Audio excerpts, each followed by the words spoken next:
Why women secretly love jealousy. Ever catch yourself scrolling through Instagram, feeling a pang of something? Maybe it's your friend's lavish vacation photos, or that influencer's perfect relationship. It's a little green monster jealousy. But why do we feel it? And why whisper it? Do some of us, especially women, secretly love it? We're often told jealousy is a bad emotion, something to be ashamed of, to suppress. It's associated with insecurity, possessiveness, even toxicity. We're encouraged to be happy for others' successes, to celebrate their joys. But is jealousy always a negative force?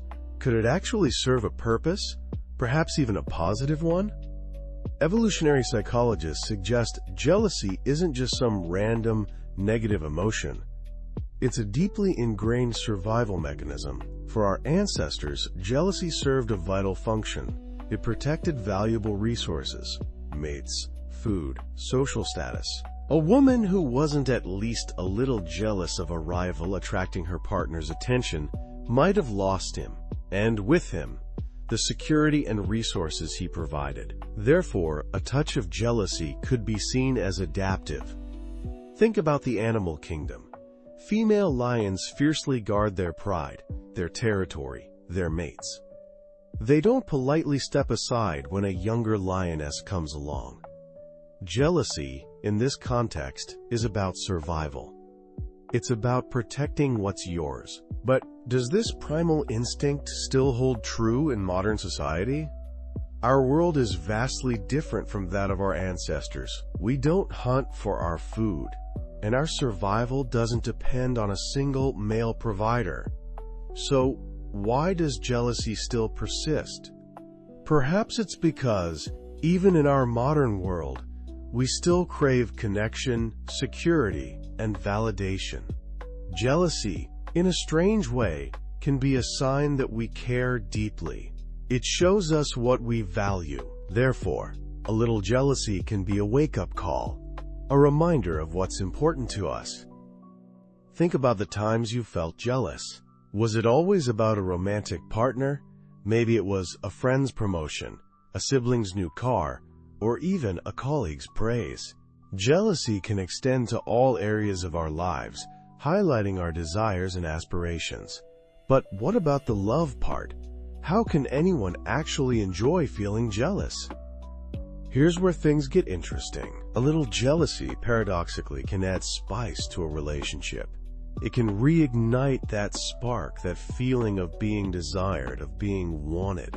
Think of the classic romantic comedies, the playful banter, the little games of one-upmanship. A touch of jealousy can be exciting. Therefore, instead of viewing jealousy as a purely negative emotion, perhaps we can reframe it as a signal that needs attention. Look at celebrity relationships. Think of Beyoncé and Jay-Z. Their music is filled with allusions to jealousy, infidelity, and reconciliation. These themes resonate with millions because they're real. They reflect the complexities of human relationships. Even the most seemingly perfect couples experience jealousy. But do they secretly relish it? Does it fuel their passion? It's unlikely Beyoncé enjoys feeling insecure or threatened. But perhaps the acknowledgement of jealousy, the working through it, the reaffirmation of love and commitment that follows, perhaps that strengthens their bond. Therefore, jealousy, when handled constructively, can actually be a catalyst for growth, both individually and within a relationship. We often see jealousy portrayed negatively in literature and film: the jealous lover, the possessive friend, the envious sibling. These characters are often depicted as villains, driven by their insecurities to destructive acts. But are these portrayals always accurate? Do they tell the whole story? Consider Shakespeare's Othello. Iago manipulates Othello's jealousy, leading him to murder his innocent wife, Desdemona.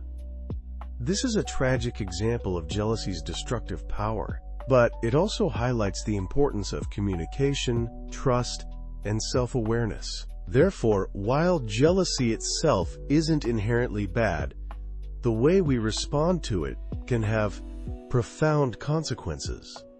In today's social media-driven world, it's easy to fall into the comparison trap.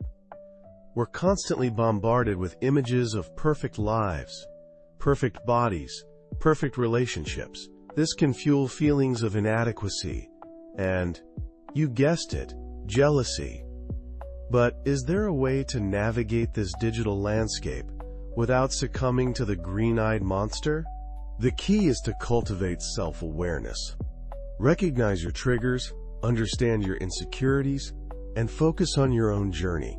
Don't compare your chapter 1 to someone else's chapter 20. Therefore, instead of letting social media fuel your jealousy, use it as a tool for inspiration and connection, not comparison. Jealousy, in its purest form, is a reflection of our desires. It shows us what we want, what we crave, what we value. It can be a powerful motivator, pushing us to strive for more, to achieve our goals, to become the best version of ourselves. But how do we harness this power without letting it consume us? The answer lies in channeling that jealous energy into positive action. Instead of wallowing in envy, use it as fuel to pursue your own passions, to build your own happiness. Therefore, jealousy, when reframed, can be a catalyst for personal growth, a stepping stone towards a more fulfilling life. So why do women love jealousy?